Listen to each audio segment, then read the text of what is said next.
Sheet এই দেখো তোকে তো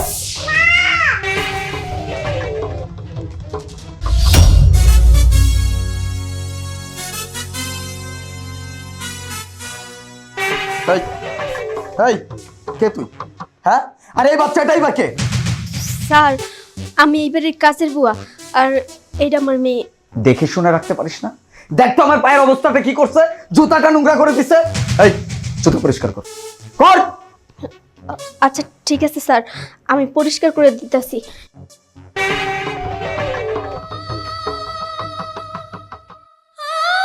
বাবারও বলে কাদের না কাদেরকে রাখছে বাসায় কাজ করার জন্য। বাবা বাবা। আরে আলী বাবা, তুমি কেমন আছো? আলহামদুলিল্লাহ। কি সব কাজের লোক রাখছো বাবা? ছোট ছোট বাচ্চা বাসার মধ্যে দৌড়াদৌড়ি করতেছে, দেখো না জুতার কি অবস্থা করছে, পুরো নোংরা করে দিচ্ছে। আচ্ছা আচ্ছা ঠিক আছে, এগুলো ছাড়। ওই যে তুই যে কি বলছিলি, তুই আমাকে কি সারপ্রাইজ দিবি, কই সেটা? সারপ্রাইজ? সেটা তো আমার পাশেই দাঁড়ানো আছে। বাবা, ওকে আমি বিয়ে করছি, তোমার বাড়ির বৌমা। এটাই তোমার জন্য সারপ্রাইজ ছিল। আচ্ছা বাহ, তোমার সারপ্রাইজ একদম। কিন্তু বাবা, আমার সারপ্রাইজ কিন্তু এর থেকে আরো একটা চমক তোমার জন্য অপেক্ষা করছে। ওয়েট উর্মি, আরে সারপ্রাইজ। উর্মি, বাবা তুমি ওকে কোথায় পাইছো? দিস দ্য পয়েন্ট, একদম ঠিক ধরেছ। কোথায় পেলাম? আসলে কি আলী, ভাগ্যগুণে আমার বৌমা আমার কাছে এসেছে। তোমাদের বিয়ের সময় কাবিননামাতে কিন্তু আমার নামটা ছিল এবং আমার এই অ্যাড্রেসটা ছিল। আমার বৌমা সেই অ্যাড্রেসটা দেখে তারপর আমার এখানে আসে।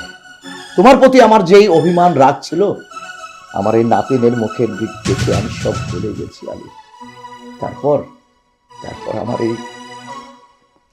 এই দাদু ভাইকে আমি ছাড়িনি, ওদেরকে আমার কাছে আমি রেখেছি। বাবা, তোমার কি মাথা ঠিক আছে? হ্যাঁ, একটা মানুষ কোথায় থেকে উঠে আসছে, তোমাকে বলছে আমার বউ, আর তুমি মেনে নিছো।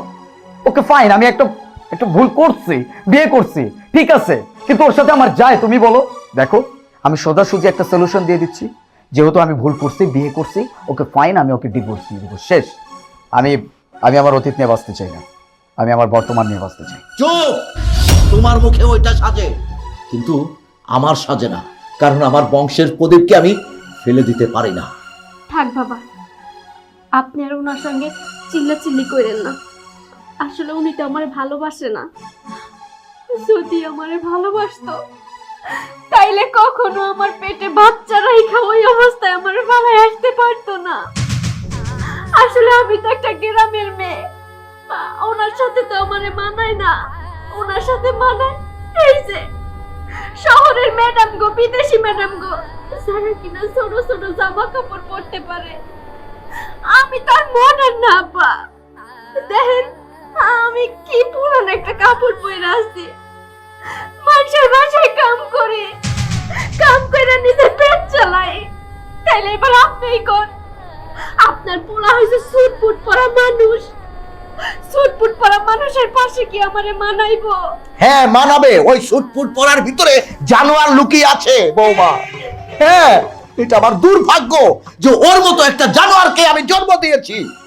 তুমি জানো বৌমা, আজকালকার জামানায় না এরকম অনেক ছেলেরাই আছে, গ্রামে একটা বিয়ে করে তার পেটে বাচ্চা রেখে সে শহরে চলে আসে, শহরে এসে আরেকটা বিয়ে করে, সেই গ্রামের বউকে ভুলে যায়, আর সেই শাড়িতে আমার এই কুলাঙ্গার সন্তান।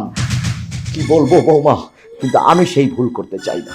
আমার এই রক্ত, আমার এই বংশ প্রদীপকে আমি নষ্ট হতে দেব না, সেটা যে কোনো বিনিময়ে হোক। প্রয়োজন হলে আমার ছেলেকে আমি ত্যায্য পুত্র করব। না না, খবরদার, আপনি কখনো এই কাজ করবেন না। আমার লাগি আপনি আপনার পোলার এই বাড়ি থেকে বাইর করে দিবেন না, তারে তেজ্য সন্তান করবেন না। আমি সব সময় চাইছি আপনার পোলা ভালো থাক, আমি এখনো তাই চাই, আপনার পোলা ভালো থাক। আমি আমার মেয়ে নিয়ে অনেক দূরে চলে যাব, আর কখনো এখানে আসবো না। দেখ আরে ভালো করে শোন, এই হচ্ছে আদর্শ বউ, এত অত্যাচারের পরও এত কষ্ট দিয়েছিস এই বউকে, তারপরও দেখ তোর মঙ্গল কামনা করে। এখন তুই তুই বিচার কর, এই বউ কি খারাপ? হ্যাঁ, আমার এই বৌমা ধার্মিক। আমার কাছে যে কয়েকদিন এসেছে আমি লক্ষ্য করেছি, বাড়ির কাজ করে কিন্তু নামাজ ছাড়ে না। এরকম লক্ষ্মী বৌমা ফেলে তুই কি করে তুই পারলি এই এই মডার্ন একটা মেয়েকে বিয়ে করতে? ছি, আমার তো লজ্জা করছে। ছি আলিফ ছি, তুমি যে এত জঘন্য চরিত্রের মানুষ তা আমি জানতাম না। তুমি একটা বিয়ে করছো, এটা জানা সত্ত্বেও তুমি আমাকে আবার বিয়ে করে নিয়ে এসছো। একবার এই মেয়েটার দিকে তাকাও তো, এটা দেখলে কি তোমার মায়া হয় না? তুমি কি করে পারলে এই কাজটা করতে? আমি আমি আর তোমার সাথে থাকতে পারবো না, আমি এখনই চলে যাবো। তোমার সাথে ঘর সংসার করা আমার কোনোভাবেই সম্ভব না, তুমি থাকো। আরে জুই,